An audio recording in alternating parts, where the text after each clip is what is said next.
오늘도 거룩한 주일을 맞아서 주님 앞에 나와 예배드리는 모든 성도님들 가정과 주님께서 세우신 높은 뜻 정의교회 위에 주님의 은혜와 평강이 충만하기를 바랍니다. 여러분, 우리나라 사람이 쓴 책 중에 세계적으로 가장 높게 인정받는 책이 뭘까요? 여러 가지 의견이 있겠지만 아마도 허준의 동의보감이 아닌가 싶습니다. 이 동의보감은 400년 동안 중국, 일본, 한국 등에서 대표적인 동양 의학서로 읽혀왔습니다. 지금은 독일어 역본과 영어 역본도 있다고 합니다. 근데 어떻게 허준은 그렇게 위대한 의사가 될 수 있었을까요? 우선은 인간의 몸을 잘 알았기 때문입니다. 그렇다면 허준은 어떻게 인간의 몸을 그렇게 잘 알 수 있었을까요? 전해져 오는 얘기에 의하면은 밀양 얼음골에서 스승의 몸을 해부해 봤기 때문이라고 그럽니다. 그러나 전문가들의 말에 의하면은 당시 문화나 의학적인 배경으로 볼 때 허준이 인간의 몸을 해부했을 것 같지는 않다고 그럽니다. 허준은 당대 의학적인 지식을 총망라해서 인간의 몸에 대한 지식을 얻은 것 같다 그럽니다. 그렇다면 해부했다는 얘기는 왜 나왔을까요? 허준의 의술이 그렇게 뛰어난 이유를 설명하려다 보니까 인간의 몸을 남달리 잘 알았을 것이라고 해야 되는데 인간의 몸을 잘 알았다는 것을 설명하기 위해서 그런 해부 이야기가 나온 것 같습니다. 그거는 분명히 맞는 말입니다. 인간의 몸을 알아야 훌륭한 의사가 될 수 있는 겁니다. 허준이 위대한 의사가 될 수 있었던 또 다른 이유는 사람들이 잘 활용할 수 있는 의술을 알려줬기 때문입니다. 허준은 중국의 많은 의학 지식을 통해서 동의보감을 썼지만 그러나 단순히 그런 지식들을 편집만 한 것이 아니라 직접 우리나라 사람을 치료하면서 임상적으로 우리나라 사람에게 잘 듣는 의술을 소개했던 겁니다. 그리고 우리나라에서 구할 수 있는 약초를 소개했습니다. 중국 약초를 소개하면 없기도 하고 비싸서 사람들이 쓰질 못하거든요. 그래서 우리나라에서 쓸 수 있는 약초를 잘 찾아내고 소개해서 백성들이 치료받을 수 있게 해줬던 겁니다. 허준의 일생은 너무나 감동적이어서 TV 드라마로도 여러 번 제작됐었습니다. 여러분, 사람들이 허준의 어떤 모습에서 가장 큰 감동을 받을까요? 아마도 환자를 사랑하는 모습인 것 같습니다. 대표적인 예가 허준이 내의원 시험을 보러 가던 중에 어느 마을에서 중환자를 치료해 주게 되고 그것 때문에 계속해서 환자들이 몰려오자 그 환자들을 거절할 수가 없어서 시간을 지체하다가 내의원 시험을 치르지 못하게 되죠. 환자를 극진히 사랑했던 것도 허준이 위대한 의사가 된 이유라고 볼 수 있습니다. 이렇게 보면은 훌륭한 의사는 인간의 몸을 알아야 되고 몸에 맞는 치료법을 알아야 되고 그리고 환자를 사랑해야 됩니다. 우리 몸의 질병을 치료하려면은 우리 몸을 잘 아는 의사가 치료할 수 있습니다. 그러나 마음의 병은 몸을 아무리 많이 알아도 치료할 수 없습니다. 마음의 병은 마음을 잘 아는 사람이 치료할 수 있습니다. 그런데 우리에게 몸과 마음만 있습니까? 그렇지 않습니다. 인간은 몸과 마음만이 아니라 영도 있습니다. 데살로니가전서 5장 23절 말씀입니다. 평강의 하나님이 친히 너희를 온전히 거룩하게 하시고 또 너희의 온 영과 혼과 몸이 우리 주 예수 그리스도께서 강림하실 때에 흠없게 보존되기를 원하노라. 영과 혼과 몸이라 그러죠. 여기서 혼은 마음이나 정신 같은 것을 의미하는 겁니다. 몸은 물질입니다. 그러나 마음은 혹은 정신은 물질이 아닙니다. 영도 물질이 아닙니다. 그러나 영이 정신도 아닙니다. 다른 겁니다. 영은 인간이 하나님과 교통할 수 있는 부분입니다. 사람은 본능적으로 신의 존재를 인식하고 있습니다. 그래서 신을 두려워하고 신의 도움을 받고 싶어 합니다. 이런 현상은 미개인이라도 혹은 원시인들도 우리가 아는 대로는 다 무당이 있다는 것에서 알 수 있습니다. 그건 사람에게 영이 있기 때문에 사람들이 무언가 잘 모르는 어떤 신적인 존재를 사모하고 신적인 존재를 두려워하기 때문에 하나님이 누군지를 잘 몰라서 하나님을 바로 찾지는 못하고 어떤 신적인 존재에 대한 두려움 때문에 그런 무당 같은 것, 원시 종교 같은 것이 존재하는 겁니다. 인간에게 영이 있기 때문입니다. 인간의 영과 혼과 몸은 분리할 수 없습니다. 서로 다르고 구별은 됩니다. 근데 서로 구별이 된다 하더라도 서로에게 영향을 미칩니다. 영이 잘 되면 하나님과 좋은 관계를 이루게 되고 하나님의 축복을 받으며 마음과 몸에도 평안을 얻을 수 있습니다. 혼이 잘 되면 몸에도 건강과 평안이 임하게 되고 이웃과도 좋은 관계를 가질 수 있고 행복한 삶을 살 수 있습니다. 몸이 잘 되면 역시 마음에도 평안이 오고 정신도 건강해지고 이웃과도 역시 좋은 관계를 가질 수 있습니다. 이렇게 영과 혼과 몸은 서로에게 영향을 미칩니다. 그렇다면 이 영과 혼과 몸 셋 중에 인생에 가장 큰 영향을 미치는 것은 뭘까요? 여러분, 인생을 주관하시는 분이 누굽니까? 하나님이죠. 그래서 하나님과 관계를 맺는 영이 우리 인생에 가장 큰 영향을 줄 수밖에 없는 겁니다. 몸이 건강하다고 하나님과 좋은 관계 되는 거 아닙니다. 정신이 평안하다고 하나님의 축복받는 거 아닙니다. 마음이 착하다고 구원받는 거 아닙니다.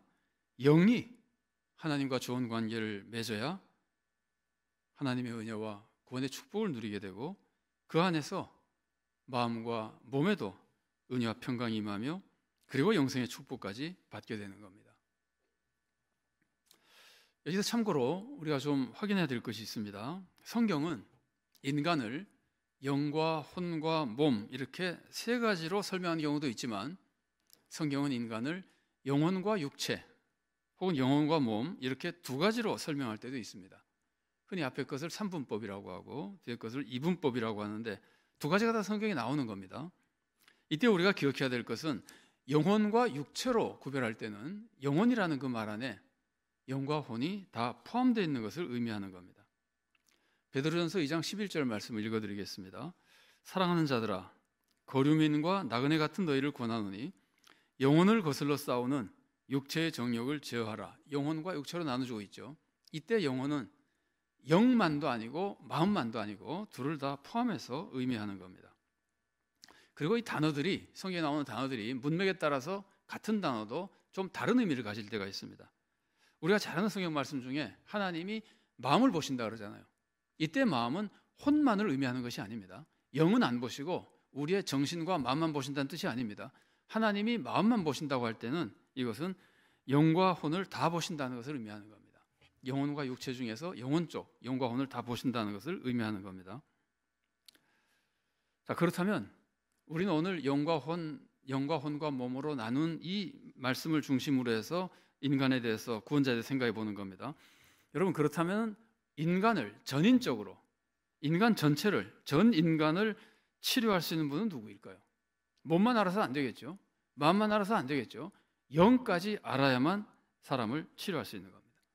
특히 사람 중에 사람의 이 3분법에 의하면 사람의 이 모습 중에 특별히 중요한 것이 영이잖아요.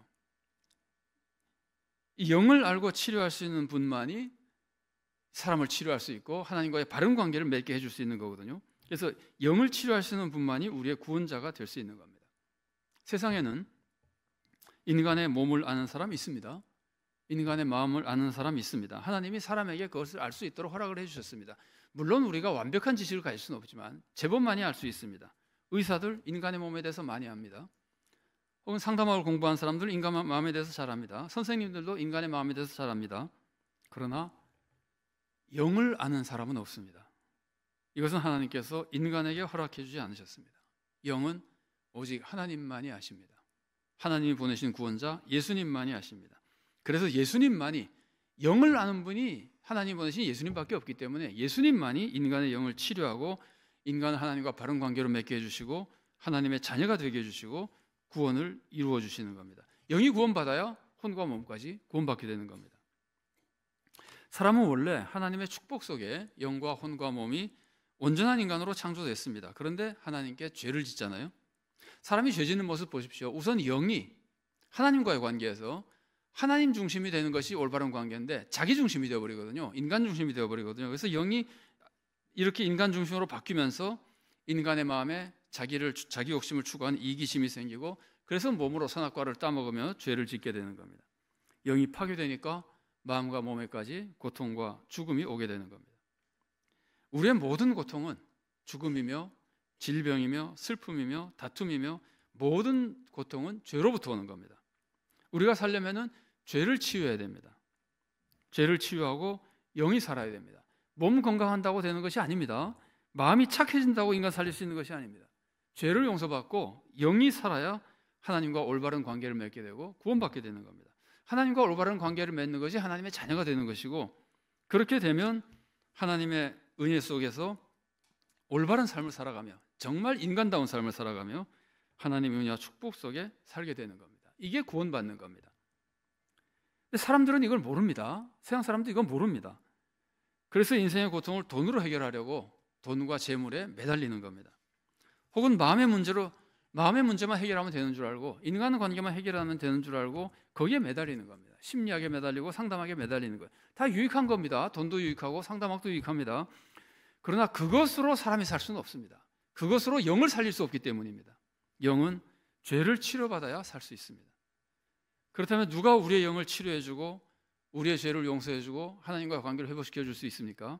영을 아시는 분, 우리의 죄의 치료법을 아시는 분, 그분만이 사람을 영을 살려주고 구원을 얻게 해주는 겁니다. 이거는 아무 사람도 할 수 없는 겁니다.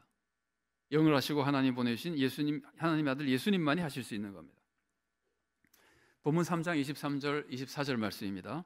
모든 사람이 죄를 범하였음에 하나님의 영광이 이르지 못하더니 그리스도 예수 안에 있는 속량으로 말미암아 하나님의 은혜로 값없이 의롭다 하심을 얻은 자 되었느니라.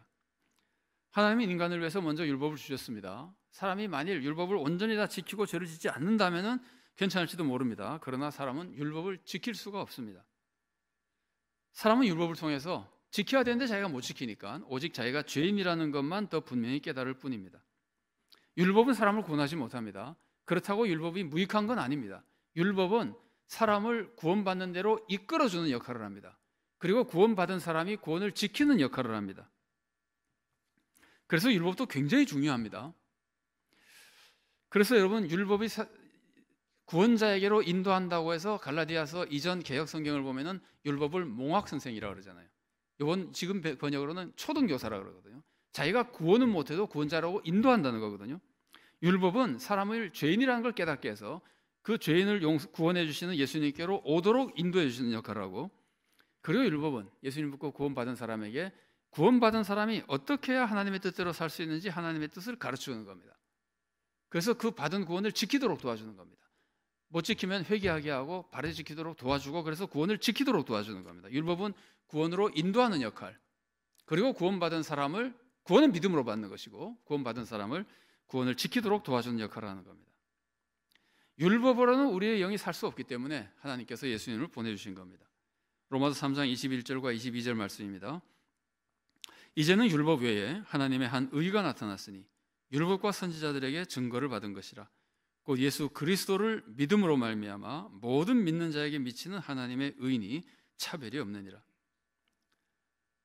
우리가 믿어야 될 예수님은 하나님의 아들입니다. 죄가 없으신 분입니다. 그런데 인간으로 오셔서 우리의 죄를 대신 지고 우리의 벌을 대신 지셨습니다. 대신 받으셨습니다. 여러분, 우리의 죄가 너무 악해서 이 벌은 굉장히 고통스러운 벌입니다. 그래서 예수님은 십자가에서 많은 고통을 당하시고 죽으시는 겁니다. 그냥 죽기만 한 게 아닙니다. 편하게 곱게 죽은 것이 아닙니다. 무지막지한 고통을 받으면서 고통 속에 죽으시는 겁니다. 그래서 그가 채찍에 맞음을 우리가 남을 입었다라는 거예요. 우리의 징벌을 받아야 되기 때문에 굉장한 고통을 받으시고 죽으시는 겁니다. 그래서 우리는 우리의 죄에 대한 벌을 받지 않습니다. 그냥 구원받고 영생을 얻는 겁니다. 이게 예수님이 우리를 구원하시는 방법입니다. 우리의 영이 살고 우리의 전 인간이 사는 길입니다. 많은 사람이 세상에서 힘들게 살아가고 있습니다. 아무리 애써도 해결되지 않습니다. 혹시 해결된 것처럼 보여도 일시적일 뿐이고 계속해서 고통이 반복됩니다. 세상 방법으로 해결되지 않습니다. 왜냐하면 세상은 인간의 영이 있다는 것을, 영의 문제를 모르고 있기 때문입니다. 더욱이 인생은 이 세상으로 끝나지 않습니다. 그래서 우리는 다 죽음에 대해 불안감을 가지고 있습니다. 사람이 영이 있기 때문에, 누구나 영이 있기 때문에 그걸 인식을 하고 있다는 말이에요. 무의식 중에라도 느끼고 있다는 말이에요. 그래서 인간 생각이 다 하나님이 있는 것 같긴 한데, 영이 있기 때문에 그걸 느끼거든요. 죽음 후에 뭔가 있을 것 같긴 한데, 그리고 나는 죄를 많이 지은 것 같은데, 그래서 사람들은 다 내세에 대한 불안 속에 살아가는 겁니다. 우리 인생의 문제는 현세에서나 내세에서나 영의 문제, 죄의 문제 때문에 생기는 겁니다. 사람들은 이것을 모르기 때문에 해결할 수가 없습니다. 그래서 몸의 문제만 해결하려고 그러고 마음의 문제만 해결하려고 그러는데 그것으로는 안 되는 겁니다. 너무나 안타까운 일입니다. 우리는 영의 문제를 풀어야 되고, 영의 문제는 죄의 문제이며 죄를 용서받아야 풀리는 겁니다. 그것이 오직 예수님만이 해주실 수 있는 일입니다. 우리는 예수님의 십자가 은혜만 믿고 의지하면 죄를 용서받는 겁니다. 죄의 문제가 해결되면 다른 모든 문제가 함께 해결되는 겁니다. 혼의 문제도 몸의 문제도 해결되는 겁니다. 우리 마음에 참된 평안이 오고 우리 정신이 올바르게 세워지게 되며 우리가 바르게 살아가게 되며 몸과 물질에까지도 하나님의 돌봄과 축복이 임하게 됩니다. 다만 우리가 이 세상에 살 동안은 연약한 인간이기 때문에, 아직도 연약하기 때문에, 그리고 이 세상은 악하기 때문에 하나님은 우리를 구원으로 계속해서 이끌어 가시기 위해서 우리에게 이 세상에서 연단을 시키시는데 그게 고난으로 온다는 말이에요. 그래서 우리에게는 이 세상에 사는 동안 고난이 옵니다. 몸의 고난도 오고 마음의 고난도 오고 경제적인 고난, 인간관계의 고난이 옵니다. 그러나 그것은 다 구원받은 사람이 구원을 지키도록 도와주는 하나님의 축복인 겁니다. 그렇다면 예수님을 믿어야 되는데, 예수님을 믿는다고 하는 것이 어떤 겁니까? 예수님을 믿는다고 하는 것은 예수님을 의지하는 것이고, 예수님을 의지하기 때문에 예수님께 나를 구원해달라고 부탁하는 겁니다. 구원을 부탁하는 것이 의지하는 것이고 믿음입니다. 그러면 예수님은 우리를 속량의 방법으로 우리를 구원해 주십니다. 속량이라고 하는 것은 노예의 몸값을 내주고 노예를 사오는 겁니다. 이건 비유적인 표현이기 때문에 이거를 그대로 다 문자적으로 해석하려고 그러면 안 됩니다. 신학자들이 많은 논쟁 중에 하나가 그럼 몸값을 누구에게 줬느냐, 이런 거 가지고 논쟁하거든요. 제가 볼 때는 그 필요 없는 논쟁입니다. 이거는 그냥 설명하는 겁니다. 우리의 몸값을 예수님이 대신 내주고 우리를 사와서 구원으로 이끌어 주셨다는 걸 설명하는 겁니다. 예수님이 십자가의 죽음으로 내 몸값을 내줘버리셨기 때문에 이제 나는 죄와 죽음과 저주에서 구원받은 것, 주님이 사오셨기 때문에. 3장 24절 말씀입니다.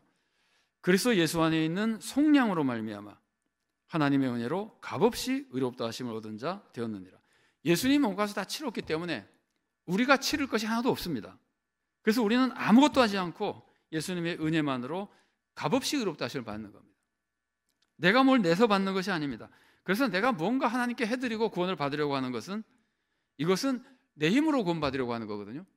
이것은 하나님 중심이 아니라 나 중심입니다. 인간이 타락할 때 나타나는 가장 잘못된 모습입니다.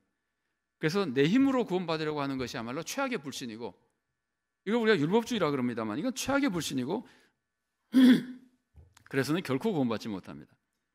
그런데 무서운 것은 신앙생활을 열심히 하는 성도가 이런 시험에 가장 빠지기 쉽다는 말이에요.